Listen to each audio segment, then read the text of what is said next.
Maswerteng gabi po mga ka-STL. Narito na pong resulta ng STL Batangas para sa araw na to, 3rd draw, November 6, 2025.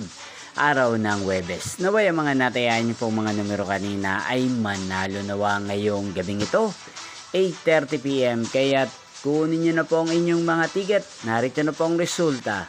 Ang mga numerong nanalo sa STL Batangas ngayong gabing ito, November 6, 2025, 8:30 PM, 3rd draw. Result 8 at 12 in exact order. Again, 8 at 12. At ngayong gabing ito sa STL Batangas, atin pong i-shoutout si Ate Alma ng Batangas. Shoutout po sa inyo, Ate Alma. Sana po ay nasa maayos kayong kalagayan. At sa lahat po ng mga taga Batangas, shoutout po sa inyo. Inyo pong napanood ng resulta ng STL Batangas. Magkita-kita pong muli tayo bukas ng alas 12 ng tanghali. Thank you for watching.